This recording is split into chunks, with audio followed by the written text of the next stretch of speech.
Saraswati Devi, Gauravani Pracharine, Nivesesha Shunyavadi, Pastacha Deshatarine. Jaya Shri Krishna Chaitanya, Prabhu Nityananda, Shri Advaita Gadadhara Shivasari Gaurabhaktavinda. Hare Krishna, Krishna Krishna, Hare Hare, Hare Rama, Rama Rama, Hare Hare. Thank you for coming. Today is Monday, the 31st of March, the last day of March. And it's the third month, so it's also the last day that we're spending some time on the third canto of the Bhagavatam. Starting next class, we'll be going into the fourth canto. You see how quickly the year goes, but at least at some level we can keep up going through, and each time a little bit more depth. The Bhagavatam becomes something familiar to us, not such an intimidating thing. And also, I encourage you, play your audio books if you can. I know I even got behind on that with the retreat. The retreat puts a big, a big chunk out of the time preparation. So you'll have to forgive us for that. And again, we thank all of you for assisting. And those of you who did assist on the retreat, do take some time to stop by so I can give you whatever materials from the general package you may wish to have. I can't open that up to a group like this because sometimes we get people here who weren't part of that. So it becomes awkward, People feel, oh, I want that too, but, I only have so much and we have to be a little bit selective. So I think she's come by and Govinda's come by, and we have materials for Radhika Priya and Kamala. The book, yeah. If there's anything more you would like, come and let me know. Some things can be duplicated, some things cannot. So it has to be priority, priority like that. All right, so today we'll be doing the overview on Isopanishads and a quick overview on the Bhagavatam with going through Narayani's study guide on the section, on the summaries for those 33 chapters, and then whatever reading we can possibly get from the thicker book, the condensed version. We'll try to allocate the same amount of time to both. All right. There is a saying from Covey's book, 7 Habits of Highly Effective People, begin with the end in mind.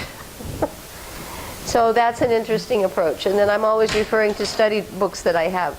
And then also books on speed reading, how to examine a book at the beginning. So we'll have skills, 2 types of skills here.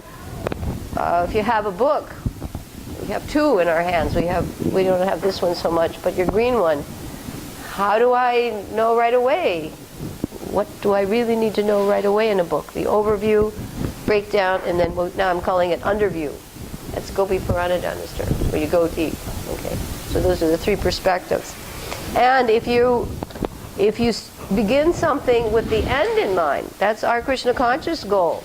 Why are we pursuing Krishna consciousness? Because at the end of this life, we want to remember what? Krishna. So you have to make that your goal.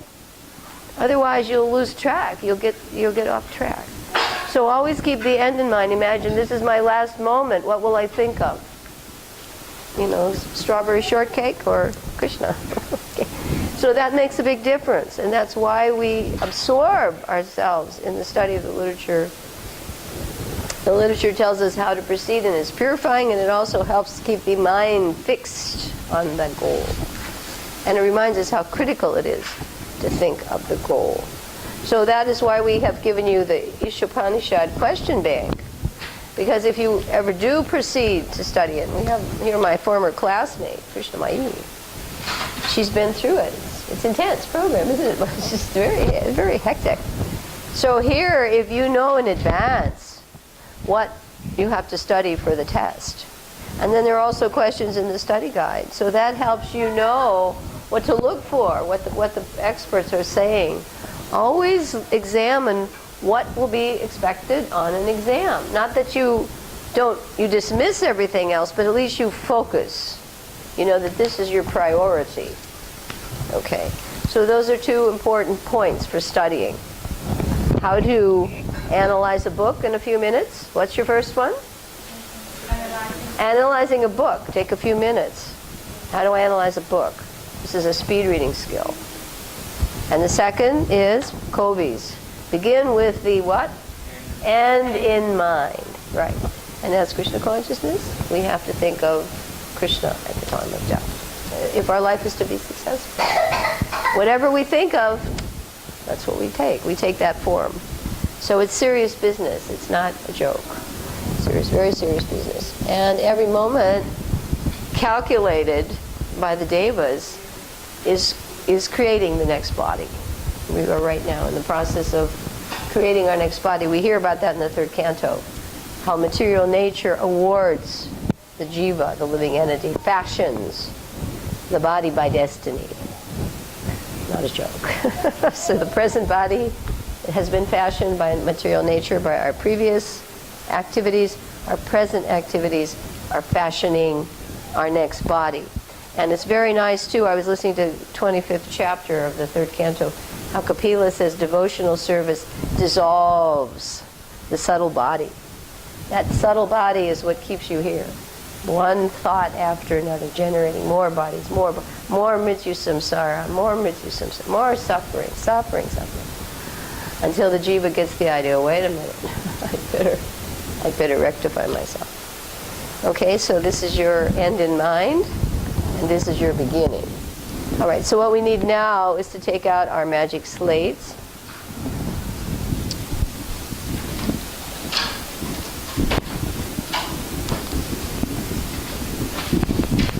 We're going to put a few of our materials at hand. Open up your magic slates.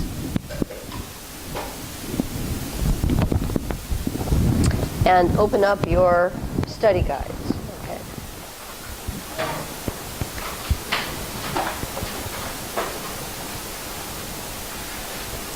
And in your study guide, actually, before we open to the Isopanishad, oh, Krishna. I've left my glasses downstairs. Okay, I'm going to have to ask Rasamrita to go downstairs. And I thought I packed everything in the last minute rush. She'll know. I think it's probably on the table or on the table. Okay. So the first thing. Okay, you have your study guide. You have your slate. First thing in studies, well, these are skills. Get organized. Okay, get yourself organized. So the first skill, according to speed readers, is how in a few seconds I should approach the book. Okay. So the first thing we don't see on the book is what? The title. Right. The title. And then that tells us Sri Isopanishad. Okay. And then at the bottom we see the author. Right. That tells us, oh, if we know something about him, do we want to go further? On the back, usually there's a sales pitch. Usually there's a sales pitch. This one's a very brief one. This is more like an aphorism. What does it say on the back? Vedic wisdom from ancient times. So if somebody has some interest in that, perhaps, that will attract him to go further. Okay, then the next skill, they tell you, you work progressively. You go inside. This is called your title page. You see the same thing, Sri Isopanishad, author. And under in the title page, there may be a subtitle. That'll tell you a little more. The knowledge that brings one, what? Nearer to the Supreme Personality of Godhead, Krishna. So now, somebody may not know what Sri Isopanishad means, but now the subtitle tells us in essence. If somebody wants to say, what's this book? What would you now say? This book contains knowledge that brings one nearer to Krishna. So then you'd say, okay, introduction, translation, everything, authorized purports by Prabhupada. Now, you may think these things aren't important, but they really are, because these people have summarized in a nutshell, progressively, what you need to know. So this knowledge brings you nearer to Krishna. So you should be interested in it if that's your goal. That's your goal. All right, the next thing one analyzes in a book is the contents. What's the next thing you analyze? The contents. Thank you. It's like so good with the keys. Thank you, Manager. The contents. Now again, this is the way a writer writes. He comes up with a title. He may think of a subtitle. Then he has to list what he wants to write about. So that's going to be shown in the contents. So if you, according to speed reading, if you proceed the way the writer proceeded, you can do a lot better than if you just start reading. It doesn't work. Read from beginning to end and you never remember much at all. It's true. Okay, so in the contents, I look and I see introduction, invocation, and 18 what? Mantras. So what's in this book? Introduction, invocation, and 18 mantras. So already you know something about this book. It's knowledge that brings you closer to Krishna. There's an introduction, there's an invocation, and there are 18 mantras. This may sound silly, but some people may not know that. And if you were to sell them the book, you'll tell them that. You show them how to do this. Show them how to get, otherwise this book will go into their pocket and onto a shelf. If it has a good fate, maybe not into a bin, hopefully. You'll see appendices here. Something about the author, something about Krishna consciousness in the home, references, a glossary, Sanskrit pronunciation guide, index of verses quoted, general index, and Hare Krishna centers. So you'll see right away. Anything else you might want to know? Some handy things they've packed in here, how to have Krishna consciousness in your home. If I like to pronounce my Sanskrit properly, all this is in this little book. Okay? So you know that this book has good features, and you can find them in the back. You can see all these sections in the back. Okay? So, glossary. What do the words mean? Very helpful, because we have to have definitions. What's pratyaksha? What's shabda brahman? What's arodha? What do all these words mean? We have to know. So we have a glossary as well. Okay? This is very helpful to show a prospective buyer as you're selling a book. Okay. So that is the first thing you do about a book. Okay? Check out the contents, general features, title. All right, now the title. Let us see what the title is going to tell us. Turn to the last chart in your study guide. This chart, we've looked at it briefly before, shows us the breakdown, the major breakdown of the Vedic knowledge. Okay? We have here a major breakdown of Vedic knowledge, because it really helps us to understand why this particular book, Prabhupada, why did he choose this book for us? And why in the VIG is it studied? Why is it so important? You may also appreciate knowing that Bhaktisiddhanta Saraswati drove to Radhakund in a car, fancy car, with his overcoat on. And he got out of Radhakund, and everybody thought he was going to talk about Radha and Krishna. And he lectures on Isopanishads. Just because he knows people need to know this. They're into high topics, and they don't know the first thing. They're not the body. They don't know the first thing. So, in former times, maybe people had the prerequisite information to go up higher. But in Kali Yuga, people need to be gradually elevated to understanding. So let us see where in the tree of Vedic knowledge we find Isopanishad. Okay, now if you look here, you've got two branches. This is a mind map of sorts, right? You see Vedic knowledge. What do you see? Vedic knowledge. And then you see two branches, and the first one on your left is called Shruti. Shruti, and it tells you, what does that mean? Revealed absolute truth. Every word is unchanged eternally. Shruti is fixed. You can't adjust it.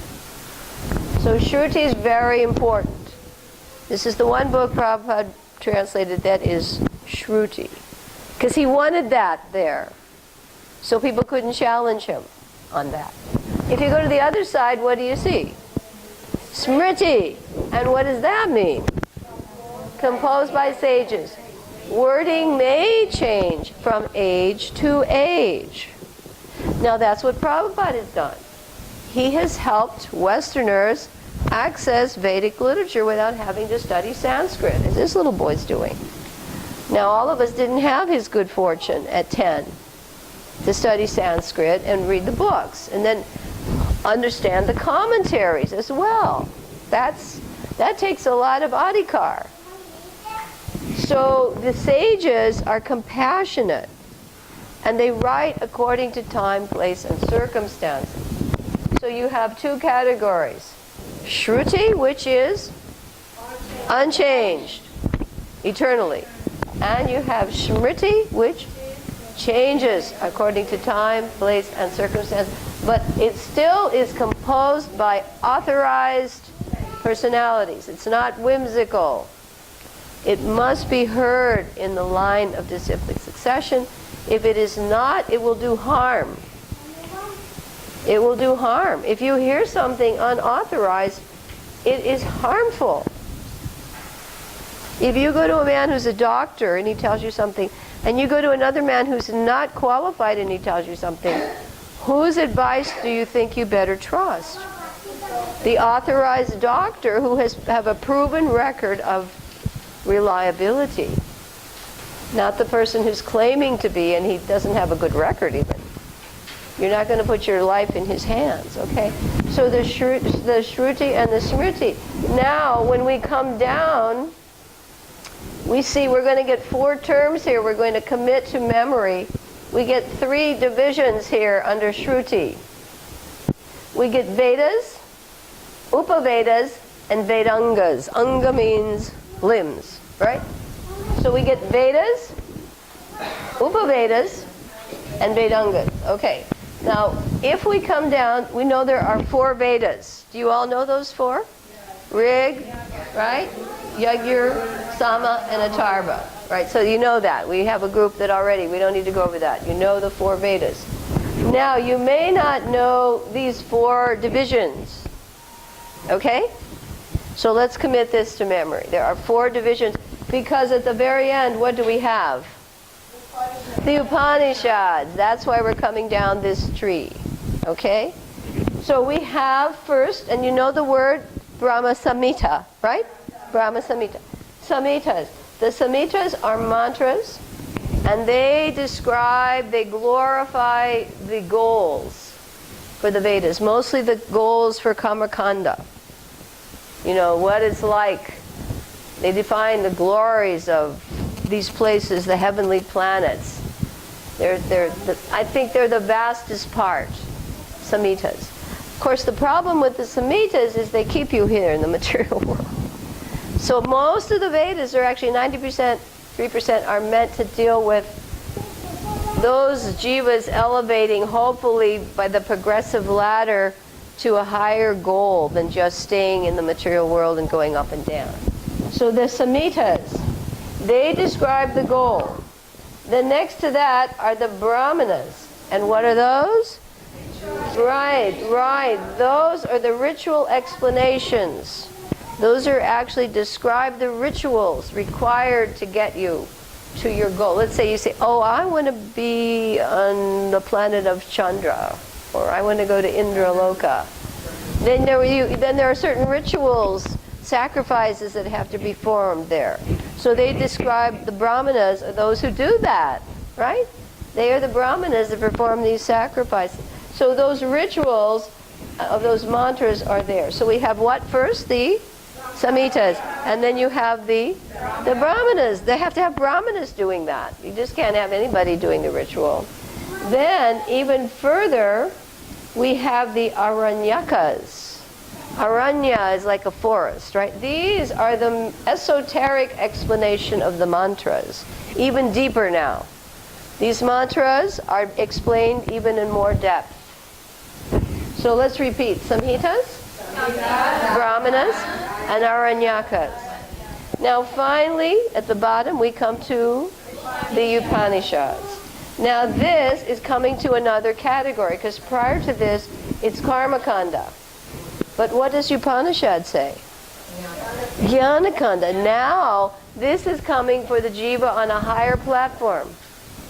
he's realizing, hey, wait a minute, I'm going all this trouble to go there, but I have to come back down. This takes lifetime. Folks, those of you who are sitting here now, we've done this before. We've had to go up and down and up and down. And we've been to higher planets and we've been to the lower planets, and we got the point. It's a waste of time. A complete waste of time. Complete. So now, this jiva, he's curious. The Upanishad, wait a minute. There must be something higher.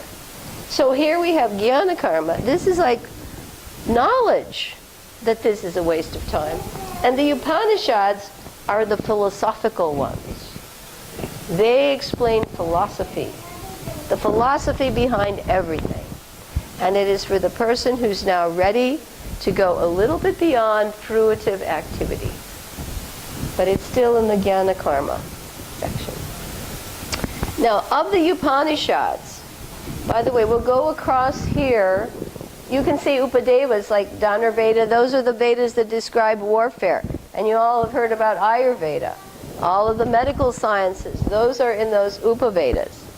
And then these Vedangas, you'll get other things. And I suppose to some degree you must study this in your class. Or, I don't know, do you study things like pronunciation and grammar and all that? To some degree. So you see here so many breakdowns under the Vedangas, ritual details, pronunciation, grammar, etymology, meter, Jyotisha, right? Yeah, so you'll see here, these Vedanga, these are the arms of the Vedas. These are the, just like if you study language, you have to study spelling, pronunciation, grammar, right? So that's this section. So now you got a picture of the Vedas, right? The breakdown, other Upavedas, right? And now you see what might be like the language arts section of the Vedas. Now, the one thing I thought was really interesting when I was listening to Bhakti Chaitanya Maharaj, because I suggest if you haven't got those lectures, listen to them. He's quite clear, he's simple, and he's deep. I gave you Bhakti Chaitanya Maharaj on the Isopanishads. We don't have the recording of the book. I have no such recording of the whole book. But we do have his excellent lectures on each of these mantras, plus the overview. And also on this. It's important to know here that the Puranas and the Itihasas, how they differ. The Puranas are histories, and the Itihasas are histories. They're historical, they're not mythical. They're historical, they're narrations, they're not just stories. Like if someone says a story, it might mean it's mythical or made up, imaginary. Itihasas deal specifically with one history from beginning to end. What do they do? One history from beginning to end. And that includes the Ramayana, right? Which is the story of Ram from the beginning to the end. And the Mahabharata, which is the story of the Pandavas, their whole history, their lineage, all the way up to their end. Right? Right. So you see here, now the difference with the Puranas, and you'll see there are 18 major ones and 18 minor ones. The Puranas deal with histories, but it is not of one personality or family. Okay? You'll hear in our, like the Amala Purana is the Bhagavatam, which is what Prabhupada translated. So the Bhagavatam deals with many, many histories, and they're overlapping. We'll be hearing about Parikshit and Shukadev, and then we'll be hearing about Sutta and Shanika, and then we'll also be hearing about Vidura and Maitreya, and Narada and Vyas, and it's overlapping. And so here the emphasis is on philosophical points embedded in history. So you get the difference now between Itihasas and Puranas. And the Amala Purana, there are Puranas in the different modes. Puranas in goodness, Puranas in passion, Puranas for those in ignorance. But the Amala Purana is the Srimad Bhagavatam. It is spotless. There's no tinge of any other motive except glorification of the Lord and his devotees. Okay? So you got a little bit about that. Okay? So, rituals, you see other things here. I don't want to talk about these because I'm not so conversant with any of these, but I'm just repeating what I heard Bhakti Chaitanya explain about itihasas and the distinction with Puranas. Okay, you got the difference now? Question? Well, the Bhagavatam is one of the major 18 Puranas. It is the 18th, and it is in pure goodness. They're either in passion, they're either in ignorance, passion, or goodness. But the Bhagavatam is the Amala Purana because there is no tinge of anything except pure goodness. So where is that situation? It is in the one of the 18 major Puranas. But it is the cream of Vedic literature. It is the cream of Vedic literature. Yeah.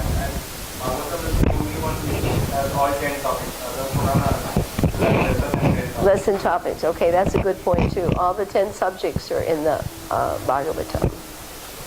And it exclusively directs one to devotional service and openly professes Krishna is the goal. Krishna's tu Bhagavan Swayam. And what is the paradamo? What is the duty of mankind? To engage in devotional service. So the Bhagavatam throws out any other type of religion, which they call cheating. Because cheating, why? It's there, it's progressive, but it keeps you here. For those souls who are purified enough to want to know what's the perfection of life, it's the Bhagavatam. Okay? Anything else you want to add about the glories of the Bhagavatam? Go on and on and on and on and on and on and on and on and on. And I think it's about the only one that has been commented on by practically everybody. Practically everybody. Okay, does that help you get a picture now of Isopanishads, where it fits, and its philosophical importance?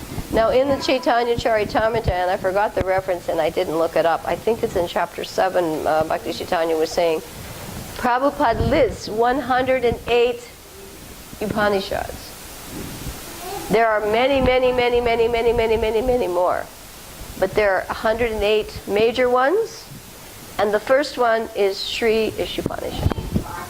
So I think it's in chapter 7 of the first Adi Lila.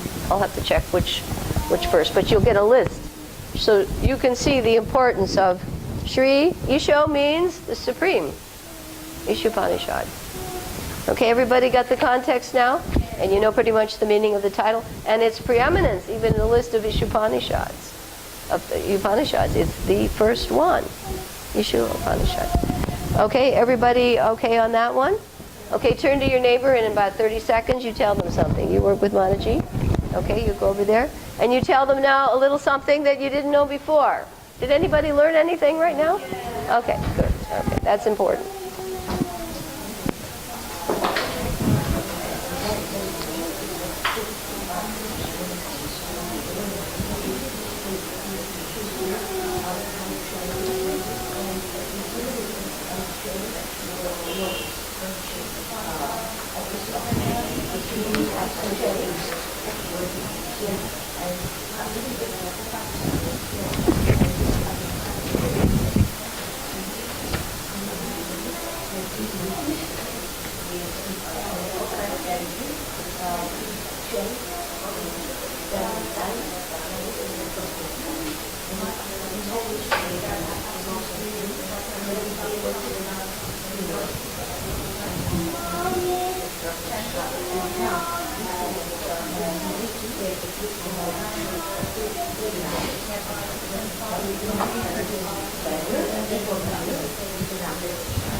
Okay? You don't have a partner there? Okay.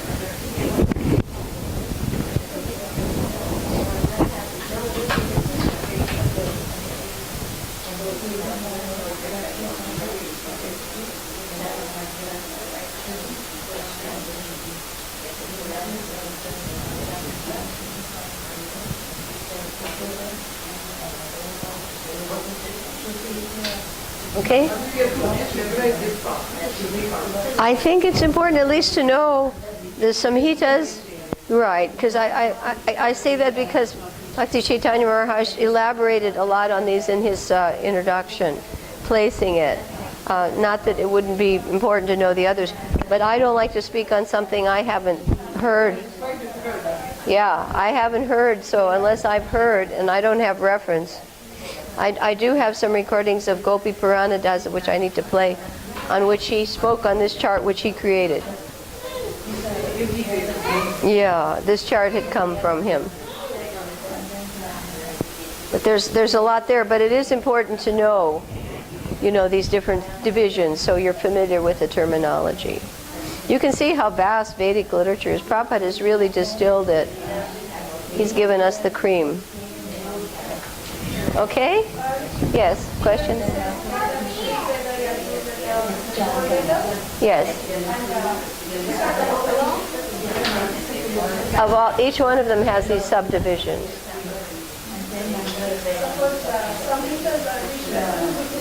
Samhitas? In all of them there are samhitas. In all of them. Yeah, right. Brahmanas, Aranyakas, Upanishad. All of them.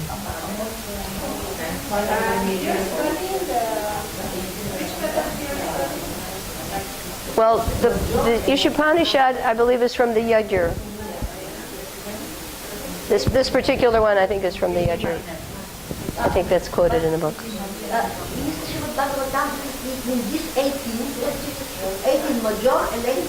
It's one of the 18 major ones. It's one of the 18. In the Bhagavatam, the other ones are listed in the last canto. The size of them, everything. Bhagavatam is one of the 18 major Puranas. It's a Bhagavad. That's the Amala, pure. It's pure. Amala Purana. Okay? Are we ready? Okay, let's take out our slates. And now turn in your VIG study guide to page 58. So if you have the study guide, now keep that handy with you. We don't need the last page now. We've pretty much understood at least what we can explain about the chart. The location of the Upanishads in the Vedic tree.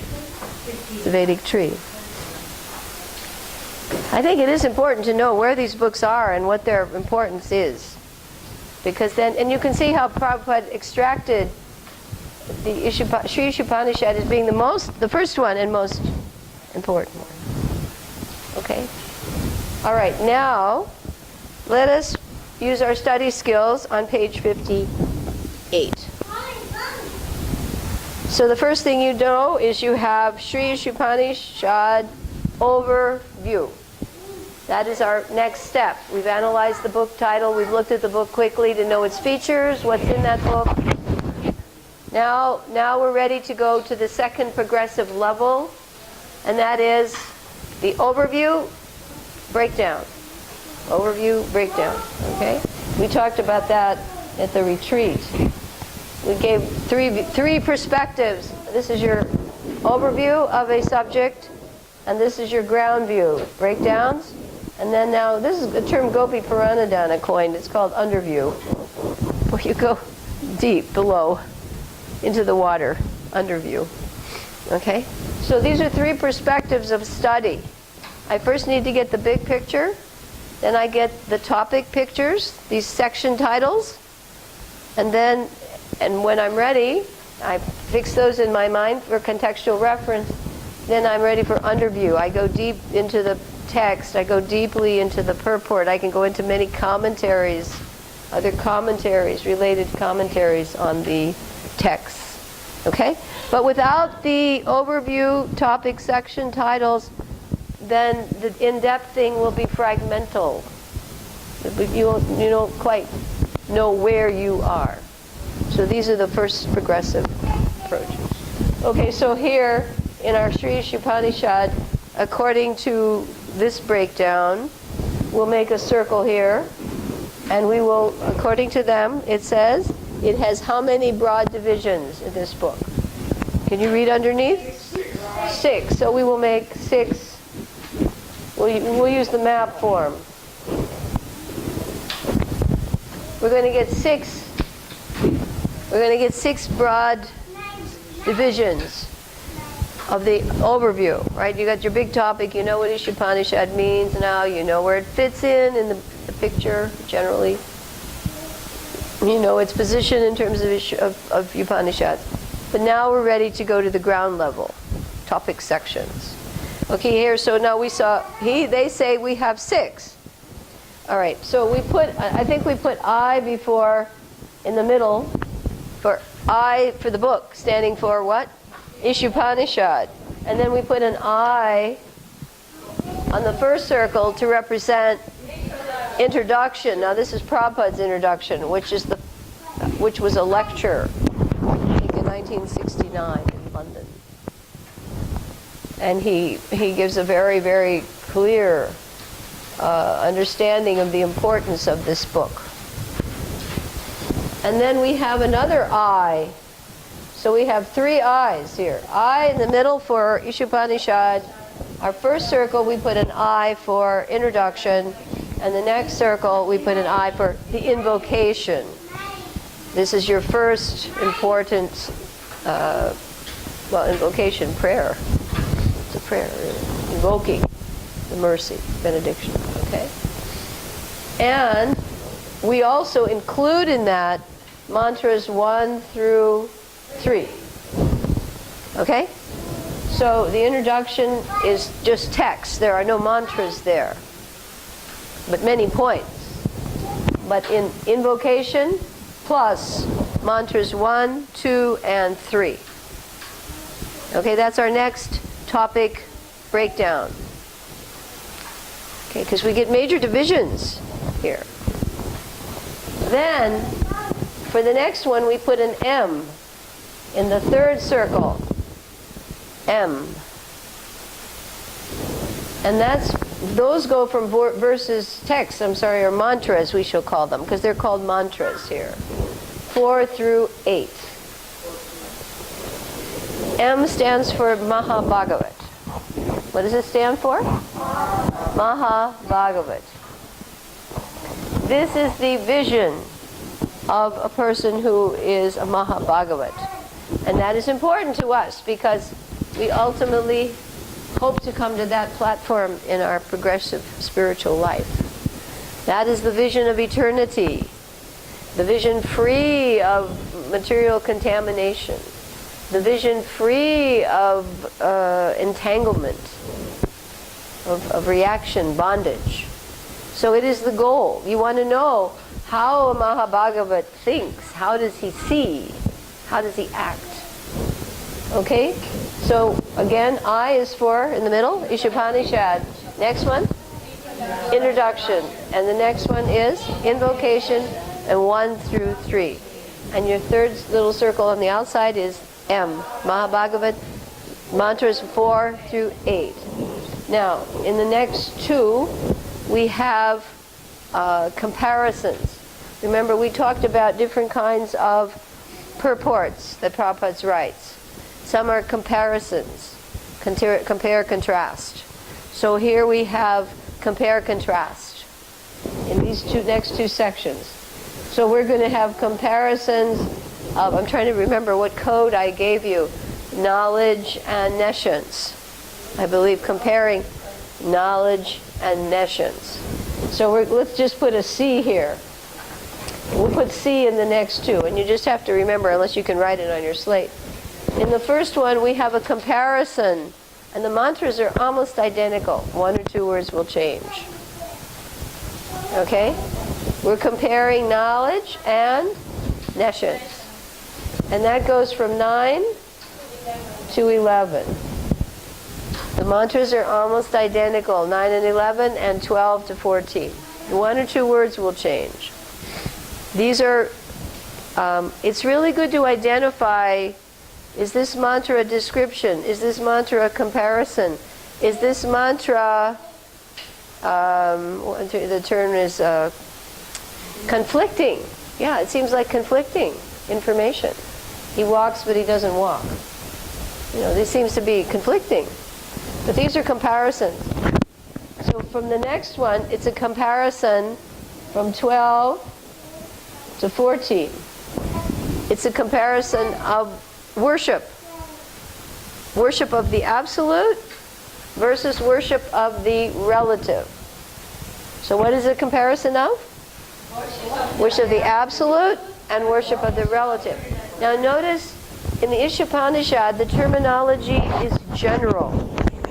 It's more of a lay term. They don't, it doesn't use so much the term directly Krishna or, you know, demigod. Well, they do in the mantras, but it's more general terminology. You'll see it gets more specific as you go into Bhagavad Gita, and it gets more, like here they'll call it material nature. But in the Gita, they'll say Prakriti, right? They're more specific. The terminology is getting to be more for the person who's specific. Okay, so here we have compared knowledge and nescience in 9 to 11, comparing worship of the absolute with the relative, 12 to 14. We're going to put a letter P in our final circle, and P is very beautiful section. If you want to read some nice prayers, the speaker prays, and up till the point of death. These are nice prayers to read and remember. We're all going to have to probably pray the last one at the time of death.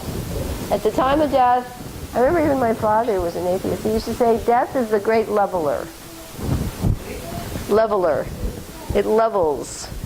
Rich or poor, beauty or, wise or fool, beauty or ugly, at death, everybody's leveled. So you have to feel humbled. And so his last prayer, he's praying out of, humility. Please remember what I did for you. Lead me on the right path. So these are very beautiful prayers, and that goes from 15 to 18. Okay, so turn to your neighbor and very quickly give them the 6-section breakdowns and the numbers of the mantras attributed to that really quickly. Okay, you want to work with Mataji over here? You work with her. Okay?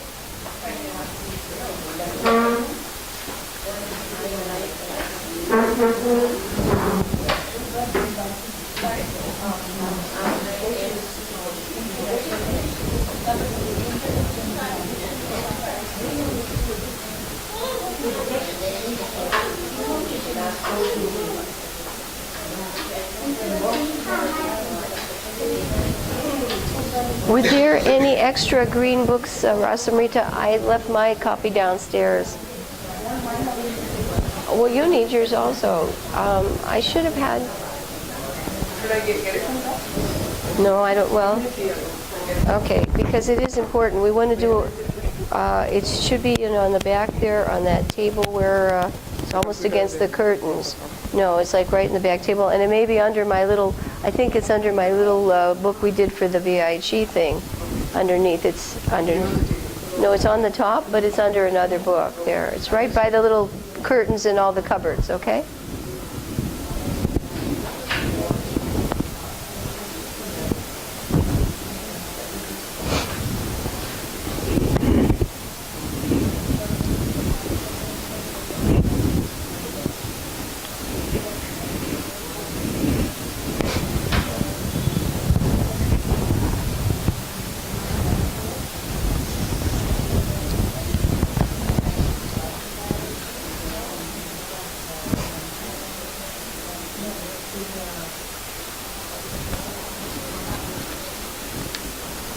Okay, you all have the picture now of the... Yeah. See, these are comparing. Yeah, Comparing and contrasting nescience with knowledge, and this is comparing worshiping the absolute with worshiping the relative, meaning demigods or impersonal worship. They're comparative.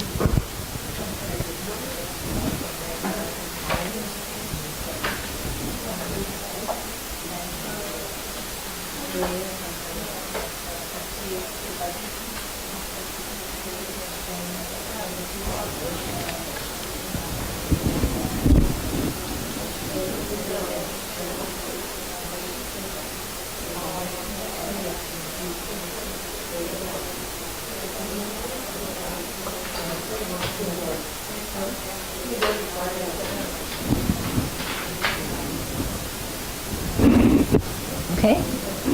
Okay, go ahead. Yeah. Listen to Maji.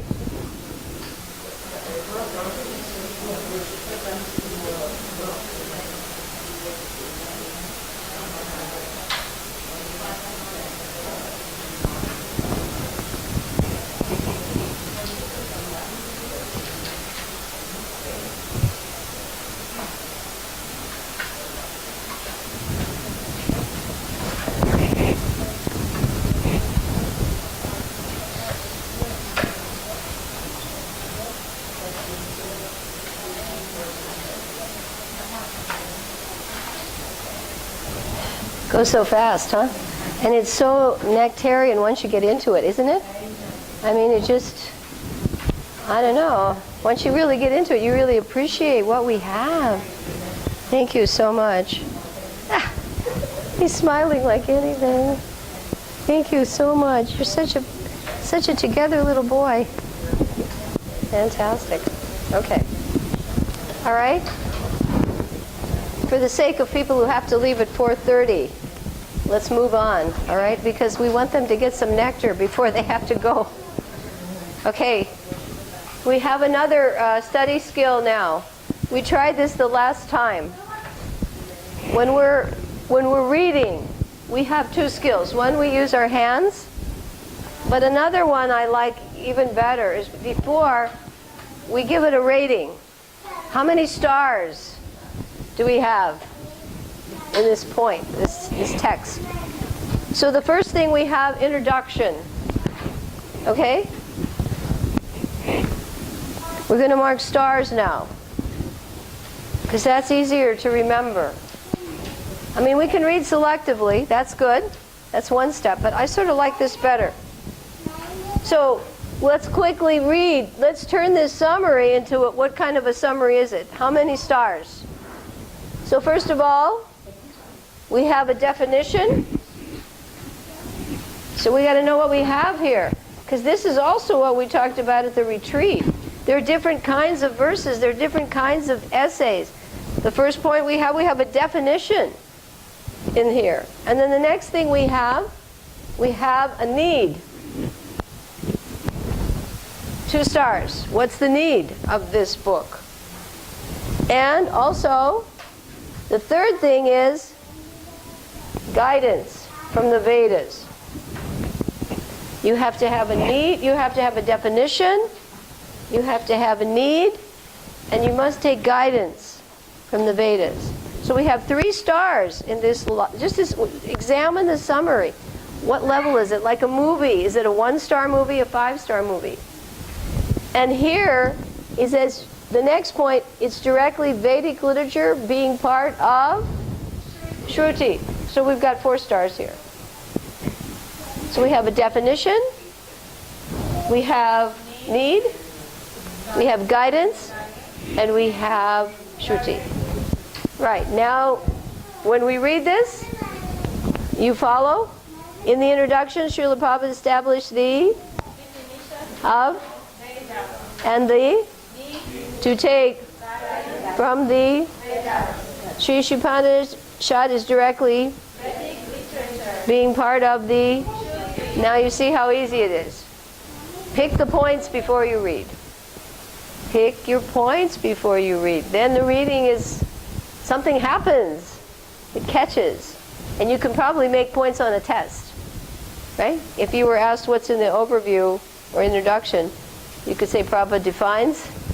He defines what Isopanishad is. He defines Vedas, the importance of taking guidance from the Vedas, and he tells you where they are in relocation to the Shruti. You can start to write, from this, you can write an answer to a test. Anita, you get the point. You get the point? This is why you do it. Because when it comes on a test, you don't have time. You have 1 minute, 2 minutes. Bang, bang. So many questions. It has to be there. And you do it selectively before you start. Okay, next one. Let us go to invocation, and let's see how many stars we have on that one. Invocation describes the objective of the book. So we get a star, there's a description. Right? That's one type of essay. Description. Okay, and what's the objective? Absolute truth, right? They're calling it absolute truth. Objective. Next, by repeated recognition of various types of completeness, the Isopanishad establishes the supreme position of the personality of Godhead. So we have here repetition. Repetition. Om Pranam, Om Pranam, Pranam. Complete, complete, perfect, complete. By repetition, what does it do? It establishes supreme position of whom? Personality of God. It's a 5-star thing there. Okay? Okay? She has to go. So sorry. No problem. I know. No problem. All right? Let's move on to our next one. Let's go through our mantras really fast. Just giving the stars now. We won't read together. You got the idea. Okay, let's go to mantra 1. The invocation explained the personality of Godhead is perfectly complete, as are his energies. Srila Prabhupada comments that all forms of incompleteness are due to incomplete knowledge of the complete whole. Mantra 1 describes how now see, they're referring you back to the former one. So this is the linking. This is what we call, remember we talked about mental action? You link, connect. So you're connecting the last verse now with this one. He's given you a link. Now, this is new. It describes how the living entities can regain their sense of completeness by acting in relationship with Krishna. Okay, so the first thing is a description. It's a description, and the important point is, how can we regain our sense of completeness? By linking, acting in relationship with the Krishna. 4 points, 4 stars there. Very important. Why are the living entities suffering? Because they have incomplete knowledge of their relationship. If any knowledge at all. All suffering is due to incomplete knowledge of the relationship with Krishna. That's why the whole world is a place of suffering. Because the relationship, they're unaware of it. Or they don't want to be aware of it. Like that. So here, the secret is by acting in relationship with Krishna. Then the next point, this action is called? One more. Ishavasha. That's the key word. That's Ishavasha. That Krishna is the proprietor and owner of everything. And if one acts in accordance with that relationship, he's happy. He's complete. He's part of the whole. He's like, they say, a screw on the floor. If it fell out, it's useless. It's swept away. But as part of a machine, it's integral. It's critical. So we are part of the whole, a critical part of the whole. We are now, because of our conditioned state, separated, like the hand cutting from the body. It's there, 5 fingers, but it has no use. It's incomplete because it's not in relationship with its functional, complete function with the whole. So you got 5 stars there. Okay? So you can, now let's go to mantra 2 really fast. Let's pick out the points here. Benefit. Mantra 2 explains the benefit of working with this Ishavasya conception. Again, benefits and of what? Ishavasya conception. You have to know, why should I do it? There's a benefit to it. And one becomes free from karma. Comes free from karmic reaction. And he's on the liberated platform, another star. Such activities are the only method for freedom. Only. Emphasize. How many stars here again? 5. You see the points? 5 stars. We get 5 stars on everything. Now, does this help you when you're reading mantras? Otherwise, these mantras might sound a little obtuse. What is he saying? But now we know the benefits. You become free from karma. Ishavasya concept. You're liberated. And it's the only way. Only way. Okay. Mantra 2. Let's mark those stars. Krishna explained the fate. Oh, here's for one who doesn't do it. The fate of those who fail to recognize Lord's proprietorship and therefore act in a vikarmic way. So here we have the compare, contrast. This is the person who doesn't do it. So the first point is fate. And this person, he fails to recognize the Lord's proprietorship. And on top of that, he must act vikarmically. And what is his destiny? Whoa. It's not just not so good. It's disastrous. Isopanishads make it very clear. It is disaster not to follow the order of the Lord. Okay? Okay, let's quickly turn to mantra 4. Let's see how many stars we can get on that one. These are shorter, but I think once you read the mantras now, these mantras should be a little clearer to you. Okay, mantra 4 through 8. What's the heading here? The inconceivable Lord can only be known by... Okay, so if you want to know Krishna, which is the goal of Krishna consciousness, what should you try to become? A Mahabhagavan. This is the only way. Inconceivable. First of all, the Lord is inconceivable. First star. Second, he can only be known by... Now, 3 stars, Mahabhagavan. Inconceivable Lord, known, Mahabhagavan. Your key words. Okay? You got that? 3 points there. That's sort of your section summary. Now let us go to mantra 4. It explains why such people are unable to understand the Lord's position. Okay, so the first thing is who, what, when, where, why, and how. Why? They cannot understand. The next point. He's beyond material calculation, and that's all they can see. And the next point is he's only understood when he reveals. Revelation. Okay? Only by revelation. 3 points. Why these people can understand? He's beyond material calculation, And not only that, he only reveals himself to those whom he chooses. To the sincere. You got to be sincere. We can put @ sincerity. Sincerity, very important. Okay, next mantra, 5. Continues the discussion describing that the Lord has inconceivable potencies which render him unknowable to those whom he does not favor. So this is a repetition of 4. Potencies are what? Inconceivable. Okay, this sounds a lot like 9 point, remember chapter 9?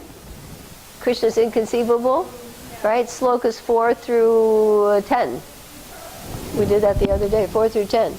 He has inconceivable potencies that makes him unknowable, and on top of that, he remains that way to those he doesn't favor. He's a person. If he doesn't want to like you, that's his business. Okay? We got 3 points. 3 points there. Now we go on to mantra number 6. Okay, now we're getting more to the vision. Now this is explained. There are some slokas that are vision more of the oneness with the Lord, and some that are more of the duality, the difference. Because our philosophy is achintya, abheda, abheda, tattva. And that is not a new philosophy with Lord Chaitanya. The word was coined by Jiva Goswami. Jiva Goswami coined that term.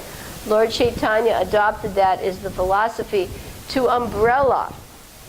So when you get the impersonal conception, there's emphasis on oneness, ekatvam. So in quality, right? But we are parts and parcels. We're one with the Lord, right? But there's still relationship, so that has to mean two. You can't have a relationship if there's nobody there, right? Can you have a relationship if we empty the room? No relationship. So the minute the word relationship, so you'll find, so there was a difference, like Shankaracharya emphasized 1. Madhvacharya emphasized 2. So different acharyas emphasize things more. They get happier with certain slokas. But Lord Chaitanya amalgamated it. You're simultaneously one, but different. Okay? Achintya, abheda, bheda, tattva. So here in mantra 6, we get the vision of one who can see Krishna everywhere, Mahabhagavat. And I think this one emphasizes oneness. The oneness. Okay. And then was introduced in 7. He describes the consciousness of the Mahabhagavat, which was introduced in 6. Still he sees the distinction. Number 8, this is the person who has direct perception of the Lord. Realized. He sees Krishna. He sees him. Not just, he sees his energies. Because we can understand theoretically the Lord's energies, right? We're marginal. We're part of his energies, right? Tatastha Shakti. And we know the material world is part of his energies also. And the spiritual world is energies. But direct darshan, someone like Prabhupada could see Krishna. Talk with him. Right? That is the ultimate realization. Okay, so you know that section, the Mahabhagavat? Okay. So then we're going to go to mantra 9. We're just going to briefly summarize these. 9 and 10 and 11. They describe the difference between knowledge of Krishna and knowledge of people who lack knowledge of Krishna, and that how actual material knowledge is nescience. But the important thing is to know these side by side. And Bhakti Chaitanya Maharaj emphasizes how in the Chatra Shloki, the last one, 936, I'm sorry, yeah, Canto 2, Chapter 9, Sloka 36, it says you should know Krishna directly and indirectly. So if you know knowledge of Krishna, that's direct. But indirect is also to know what isn't. You need to know both. You can't know indirect. He defines it like that. So here in 9 and 10 and 11, we get more description of how one must know material and spiritual knowledge side by side to transcend the material energy and attain deathlessness. Now we have the comparison in 12 through 14 of worshiping the absolute versus worshiping the relative. The slokas are almost identical. Worship of the absolute, what does that attain you? Eternality. Okay? Worship of, he compares demigod worship and impersonalism, and the results of both. And that is explained in 13 and 14. And the Isopanishads are very heavy. They don't mince words. The destination of those two categories, not good. There's nothing about this that glamorizes the alternatives at all. It doesn't glamorize the alternative of nescience, and it doesn't glamorize the alternative of demigod worship or the impersonal path. Now our last 15, 16, 17, 18 are prayers, which are really beautiful. So now if you'll open up your little green book, I think you sort of know the process for starring a verse. Okay, you got that idea. So now let us read these slokas. I think they're going to make some sense for you. Let's hope. This book of selected verses includes Sri Isopanishads, just the mantras. And if you'll turn to page, this way we can go through it quickly. Yeah, 3, 2, 1. Hey, that's easy. 3, 2, 1. Oh, really? I have 3, 2, 1 in my book, huh?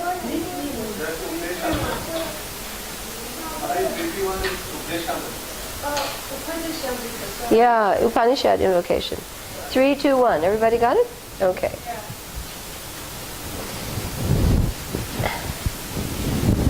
Now, we'll just go through the English, and we'll do selective reading. When I stop, you fill in really quickly, because we're going to read. I'm not going to do the Sanskrit right now. In the BIG, they require the invocation in mantra 1 to be memorized. When I heard Bhakti Chaitanya's class, they included 5 and 10.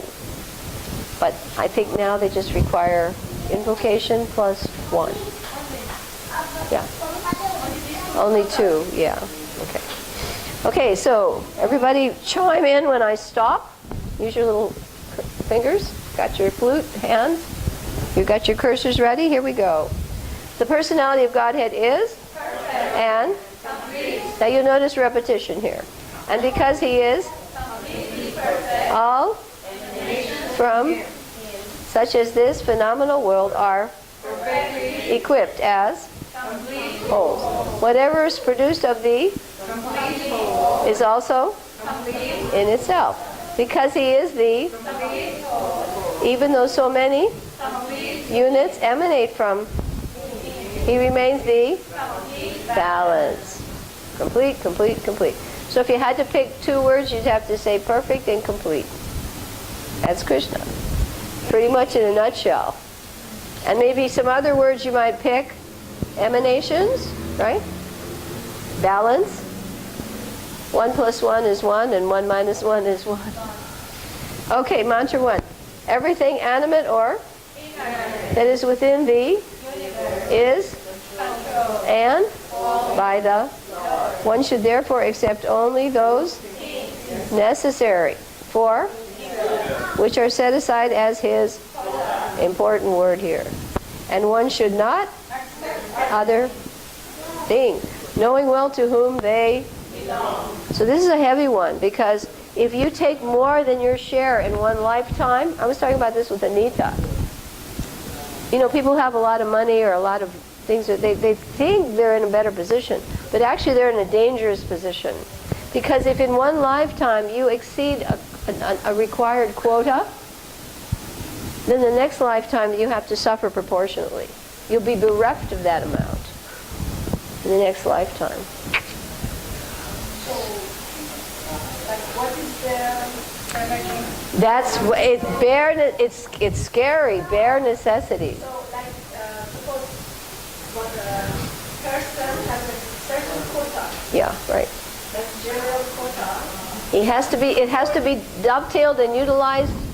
Life after life, or in one lifetime? depending on what your karmic allotment is.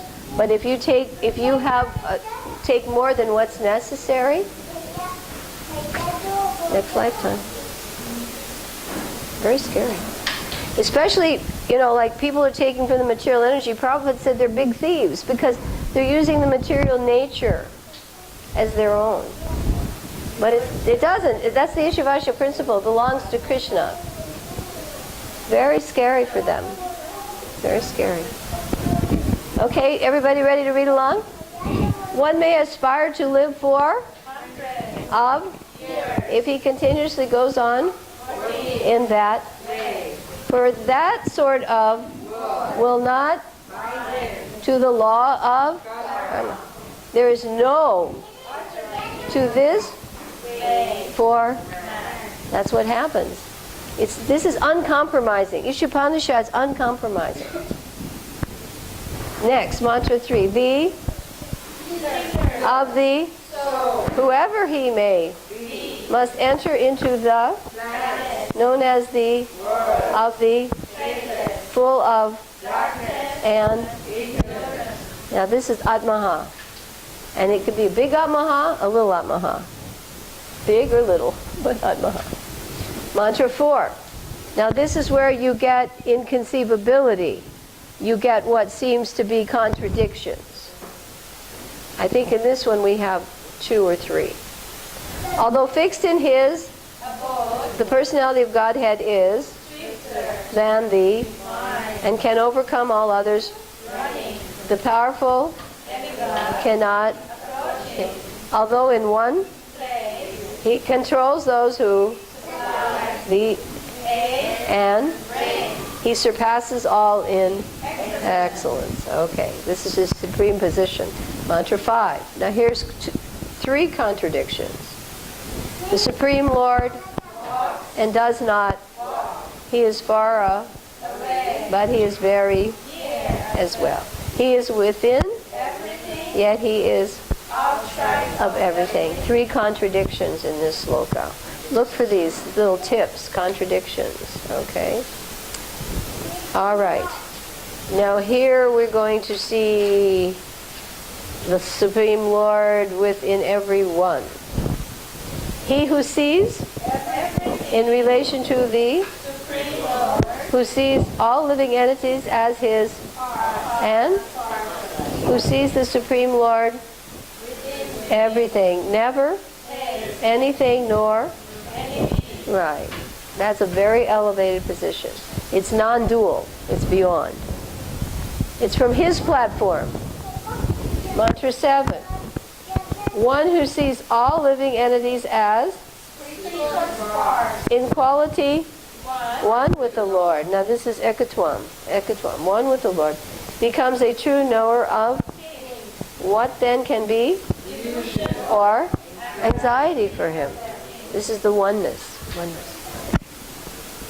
The other one is relationship. So this would be the 2, relationship. Such a person, mantra 8, must factually know the of all, the personality of. Now we get many points describing him.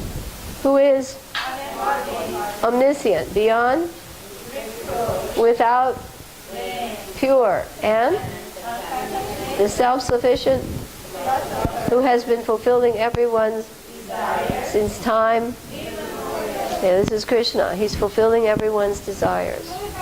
Mantra 9. Now we get the comparing. Those who engage in the culture of activity shall enter into the of ignorance. So this is the culture of nescience. So all those people running all these schools that aren't enlightening people, the destination is worse than just a simple person who's just an enjoyer. Very serious. Because they're in a responsible position. Worse still are those engaged in the culture of knowledge. Mantra 10.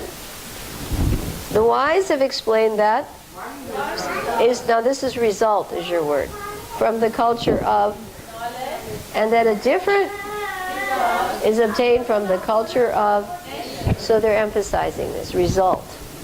You cultivate knowledge, you get one result. You cultivate nescience, you get another result. 11.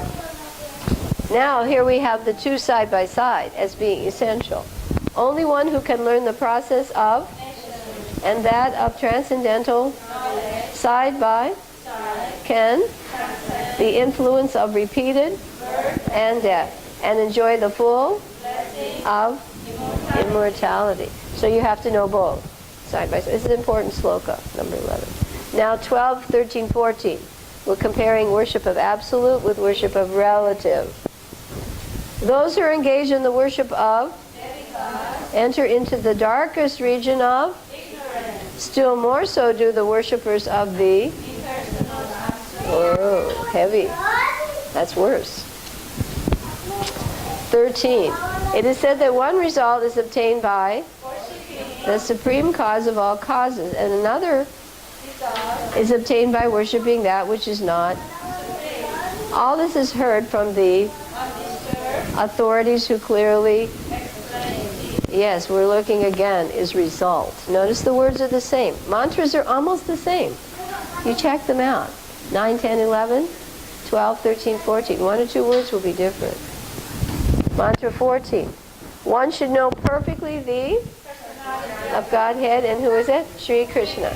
And his transcendental form, qualities, and pastimes, as well as the material with its demigods, men and animals.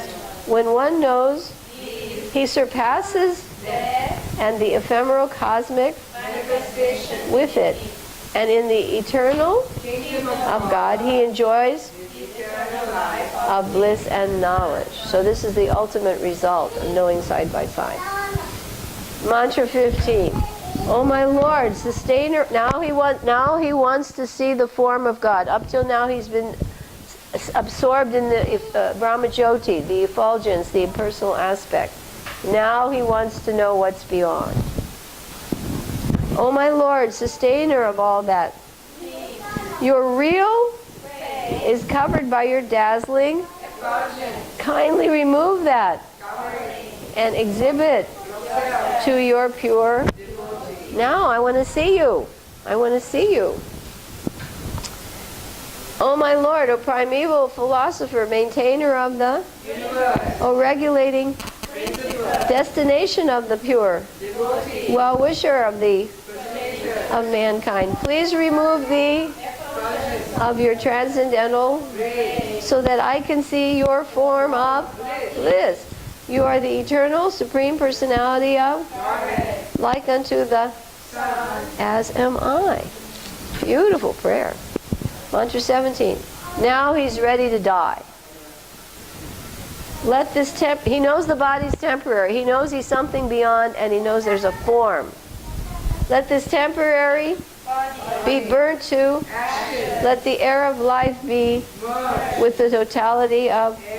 Now, O my Lord, please, all my, and because you are the ultimate, please, all that I have done for. He's humbled now. Just please think of me. If I forget you, at least think of me. Don't forget me. 18. A nice prayer for all of us.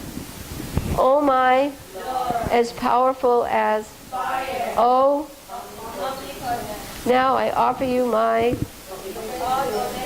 falling on the ground at your, oh my Lord, please lead me on thee to reach, and since you know all that I have done in the past, please free me from thee to my past, so there will be no hindrance to my progress. Nice, huh? Beautiful. So next time we're going to try to go into the questions. We should try answering those. Let's take a little time now on our Bhagavatam.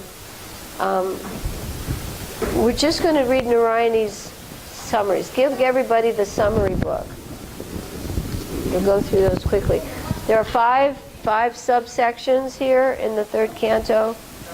And the most important section, I would have to say, would be Kapila. Kapila's instructions. It really covers the whole Sankhya philosophy. Explanation of devotional service. You'll hear, it sounds like the 5th canto when he's describing adverse reactions. It sounds like, what's in the womb? The living entities conditioned in the womb. It's amazing. It is amazing. So if you'll turn to Narayani's study guide, I think he's going to give you a copy really fast. Can you give everybody? This is Narayani's study guide, and we'll just go through the summaries really fast. She divided this into 2 charts. Yeah, go ahead. Don't forget your fruit, Manaji. Was this helpful today, Anita? Good. Okay. Don't forget your prasadam. Okay. Let us just read the summaries for the part 2 on page 25. Okay, part 2 on 25. Don't forget your fruit, Manji. You can take a couple because we have so few people here today. 25. This section has Devahuti in both parts. It's Devahuti and Kardama Muni, and Devahuti and Lord Kapila. If you remember, the first one was Krishna Lila, 1 through 4, and then 5 through 12 is creation, and then 13 through 19 is the Varaha Rupa. Okay, so starting with 20 to 20 through 24, we have the history and pastimes of Devahuti and Kardama Muni and his departure, and Lord Kapila is here now to instruct her and the world, because he said this science was lost. I'm here to reestablish it again. Okay, Neela. You need to put your feet off the Neela.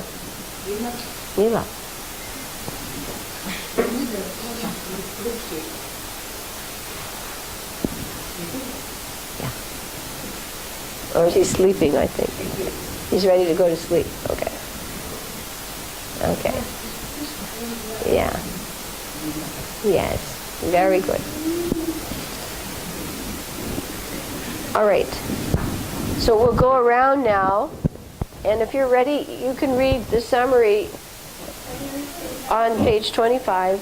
And the title of this chapter is called Conversation Between Maitreya and Vidura. So Radhika Priya will read the summary there, and you all follow along. Chapter 20. Yes, summary. Empowered by the Lord in their heart, Brahma creates the then gods. Rakshasas, Asparas, Chandravas, Ghosts, and Manu. Right, so you hear the creation again. I mean, many of these chapters sound very similar to previous chapters. Okay, Kamala. Lord Brahma orders Kardama Muni to increase the population of the universe. After performing austerities for 10,000 years, Kardama Muni gets the darshan of Narayan and prays for the benediction of his wife. Right, 10,000 years. That's a long time. Okay, Neela, are you able to see? 22 is called the marriage of Kardama Muni and Devahuti. The emperor of the universe, presents his daughter Devahuti to Kardama Muni. Kardama accepts her as his wife on the condition that he may live so as a male is born. Yes, so he makes it conditional. When there's a son, then I'm allowed to leave. So there are first 9 daughters, and then there is a son.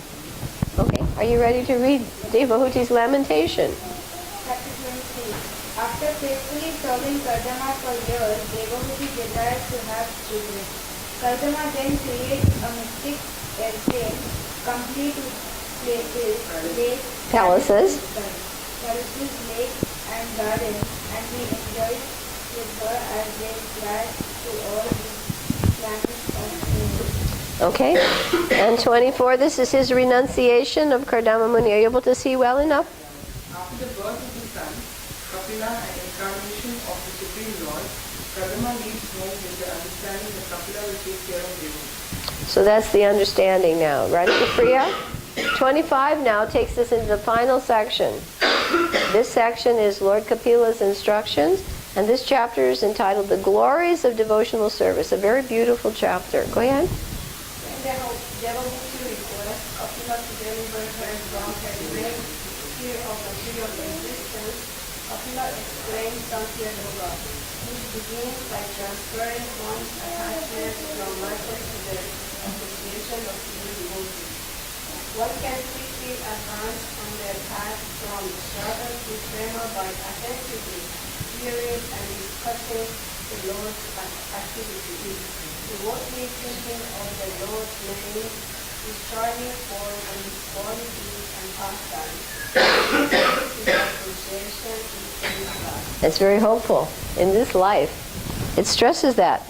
In this chapter, in this life, by hearing, as we're doing and discussing in the association of devotees, in this life. And then we're talking about another age here, even. Okay, 26 is the fundamental principles of material nature. Kamala. Kapila describes the Purusha, Supreme Person, and his practices in material nature. The Lord designates the living entities into material nature and divides his land. Mother Nature then produced the varieties of children in all stages of life. Okay, so we hear again of the creation. Each time in a little more depth.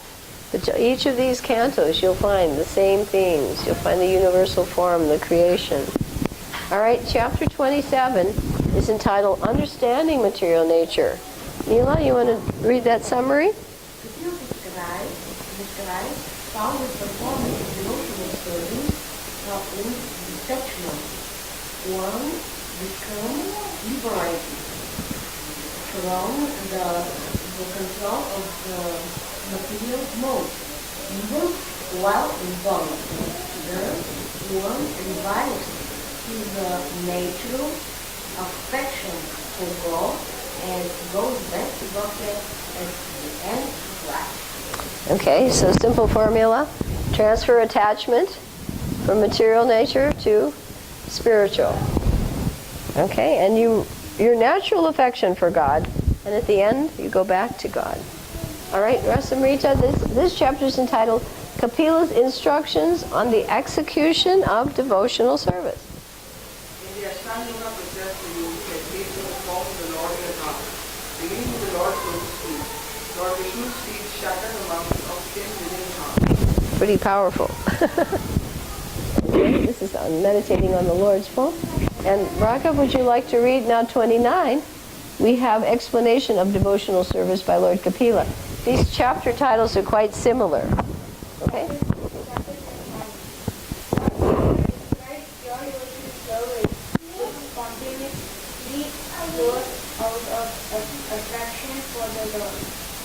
A pure devotee sees the Supreme Super Soul in the heart of all and thus worships not only the Lord in the temple, but all living entities, by treating them with compassion, friendship, and respect. Okay, so this is a very important thing, that at this stage, the temple worship is essential for all, but those on a certain platform can only see the Lord in the form of the deity, but they don't know how to treat other living entities. But at this stage, one treats with compassion, friendship, and respect all living entities because he sees the Lord in the heart. Very important stage here. This is the Madhyam platform. Okay, Radhika, here? Persons who neglect the Lord and do not serve Him or follow His path, the spiritual world, must travel the path to Yamara hell after death, being beaten by dogs and burned by fire on the way. They finally reach a destination where all the And this is entitled Description by Lord Kapila of Adverse Fruitive Activities. This is very similar to Canto 5, the chapter about the hellish planets. Very similar descriptions. Now in 31, Lord Kapila instructions on the movements of the living entities. And this is quite intense because this is a description of the child in the womb. Okay? After suffering in hell, a single person is born as a human being in some mother's womb. In this painful condition, being beaten by worms and forced by the heat of the mother's digestion, a living entity is forced to death. He prays to the Lord for deliverance. Okay. So it's not a pleasant thing in the womb. And the painful birth experience, it's such a painful thing that he forgets about how much suffering. And unfortunately, when he comes out again, he forgets what he prayed for. That's what happens. Okay, now, entanglement and fruitive activities, 32. Neela? Yes. Those who lead pious lives perform sacrifices to leave the sacrifice themselves and thus attain the heavenly planet. But they fall down to earth when their pious results are exhausted. So here you see, karma means prescribed duties. You do prescribed duties, but those keep you here. But they take you to the higher planets, and then exhausted results to come back down. Adverse are the vikarmic activities that take you down to the lower position and suffering. And the final one, Rasamrita, 33. They will be glorified the process of confusion rebirth, which gives liberation in this life and eternal residence in the Lord's abode after death. So you see, even back in Canto 3, Sankirtan is glorified. Sankirtan is glorified throughout the Bhagavatam. It's not just Lord Chaitanya. It's glorified throughout the Bhagavatam. Okay, so one thing, if you are hoping to do the Bhakti Shastri, please take a little time now. If you have another new notebook or if you need some, we brought them. On the page after, remember we did the overview on 60, 61 and 62, you'll see key terms here that need to be identified in your study guide. Right, and on the left, analogies and examples. Now it's really nice to read through this list. We'll be going through this next Monday. On page 61 of your study guide, this is a little something to do in this week. And a fun thing to do is try to imagine each of these examples is the title of a book. What was let's call it this way, Mahatma Gandhi's mistake. Somebody would want, what was his mistake? Kennedy's mistake. What was his mistake? Okay, now here's a good title, Hands in a Dark Room. I mean, you know what I mean? Try to make yourself become conscious in some way. Turn this into a title of something you might want to read more about. Cow dung. Yeah, glories of the cow dung, right? Social norms in India, right? Our mother Shruti. Okay? The perfect radio program. You know, turn it into, entertain your mind when you're doing something, because it'll stick. Already, I'll bet you remember these better than if you just read them, right? Turn them into a title of a paper, an essay, a novel. The Severed Hand. Krishna, you're not going to forget this. Okay. The milk-giving cow. I mean, just make it a title. Everybody knows cows give milk, but this must be a special one, right? A house made of earth. Now, these are pretty common, but now you want to read, this sounds like a story. This is a good one. Stolen bread. What's stolen bread? We're on page 61. Speed and reach to 100. Yes. The tree, the 100-year tree.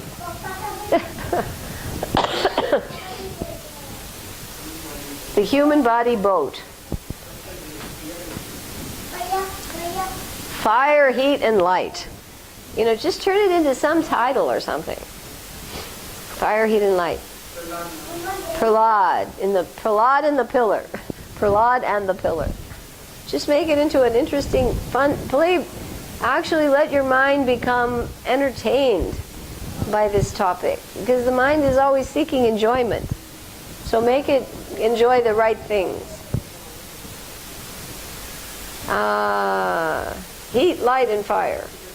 Sparks in the fire. All of these are titles. They could be great titles to a book. Salt drop, sea water. One family, one nation.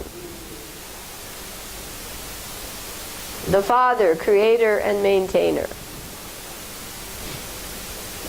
The decorated cobra, the jewel decorated cobra. Decorations on a dead body. The ass. Hiranyakashipu, the greatest materialist. Reducing the fever of life. The coconut and the husk. The ticket to Calcutta. Watering the tree and the sun and its rays. Any one of these could be a book title. Now I bet you can remember these, right? So when you're reading the book, these analogies, you'll be able to now see how they're used to clarify meaning. Just try to turn this into an essay title. And then you're going to go through words here. A lot of these words you know. Shruti you know Pratyaksha, Anuman, Shabda. And you know Satchidananda Vigraha, you know Karma, Akarma, Vikarma, Purnam. You know that complete. Aparushaya, no mundane. Paraprakriti and Aparaprakriti. This is coming from chapter 7 of the Gita. Atmaha, the killer of the soul. Atmaha. Sagun Nirgun. This is deity worship, explained in chapter 12 of Gita. This is an important one. Anupashyati. Pashyati means to see. So we're going to we see according to how we hear. By hearing we know how to see through the Shastra. Ekatwam, oneness in quality. Eka. Paribuhu, the greatest, and Shudham, antiseptic. Shu, you know that means good. Antiseptic. Apapa Vidham, prophylactic. Mantra 8. They'll give you the mantra where this term comes up. Avidya, you know what that means. Nescience. Vidya means knowledge. Vedavadarata. Those who don't know the Vedas, and they're not in the Parampara. Mayaya Pakrita Gyan, self-made gods. That's coming from Gita 7.15. Dhira, the sober one, we had that before, the Dhira. And Asambhutim, that which is not supreme, and Sambhutim, that is the Lord supreme. Pushan, maintainer, and they tell you which is not mantra. Mukham, face, mukha. Hiranya patra, hiranya means gold. Dazzling effulgence. Soham asmi, I'm like that, like unto the sun. And Agni, oh Lord, powerful like fire. So now when these come up in the mantras, you'll have a little familiarity. So try to look over your study questions in the book. You'll find the study questions on page, from this book, on page Isopanishad. First the overview. Trying to think where the study questions are. We had the overview, and we have the analogies, and we have the glossary, and then the study questions. I think they're coming a little bit later. Page 91, and you have 12, with many of them have two parts. Why is Vedic knowledge more authentic? How is Bhagavan realization most complete? Okay? So if you can go ahead and get those done. Because that way when you're facing it, you've done the time-consuming work. Others, if you can do it, great. I want to try to get back onto doing it myself. Questions and this one you gave today? No, this is different. You have to do these. You have to turn in homework. But for the exams, they have even harder questions. Okay. Also we do that one. Yeah, do both, because you still have to turn in the homework. You get marked for that. And then this is pretty much what you're going to expect on the exam. And what I did when I did a little presentation on Isopanishads with some students studying, they were like the day before the test and they hadn't done this. So I said, go into the VIG early, break up into a group, divide up this section, how many ever people, and have them write out the answer with the question and the exact reference point. Where in this chapter, on what page, on what line is this answer? And that way they all did it. The Prabhus did it. I don't think the ladies did it. But in about 2 hours, Mitra said they finished the homework. Because this is a lot. There are about 60 questions. So they each take time. So if you're serious, you can start in advance. Is this a 2-page thing or a 1-page? I must not have pulled everything out of the packet. Maybe the packet has something else in it, because there are 2 pages. This goes up to 60 questions. I'm up to 6 and 7. 7 finished. It's just one line of the 6 and 7. Yeah, I have to check and see that we photocopied both. I think they copied. I just didn't staple. Okay. I think he hadn't collated it.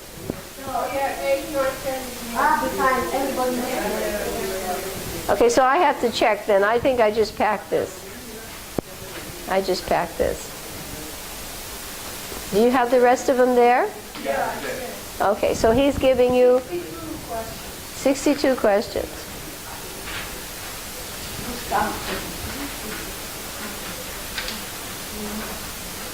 Okay. You have one for your mother?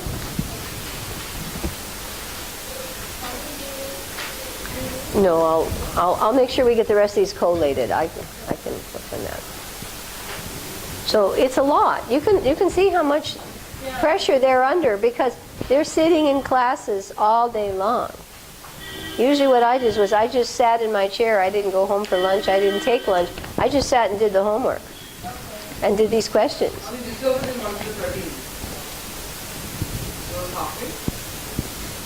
Actually, there are 62 questions. 62.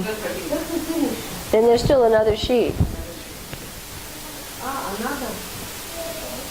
I think you shouldn't give another sheet. No need for that. No, what? I'll tell you what, listen. Raghav, let me pass the next ones out next time, because this is going to make confusion. I'll go through this and I'll collate. No, give it back. Give it back. That way I can collate. Because it's just going to make more confusion. Now the other people just got one, right? Whoever was here. No, Mataji, when she just got one. Some people got one. Yeah, you can give this next time. Give it back and I'll collate. I should have checked. I thought these were all stuck together. They're not. Because I quickly just packed. I didn't have time to go into this. None of us did. Okay, he's going to collect this again. Get your mommies. And I'll set them all up. Because I think we have about 25 sets. Some will be missing, but okay? Got everything back? Okay, give this to me now. Okay. Okay? And then give me the other packet as well. And then I'll go through everything. Because this is 3 pages. No, those I don't need. I just need the packet. Okay? Everybody still good so far? Yeah. All right. Sorry we're running over time. Do we have our little food guy here? He's going to take every...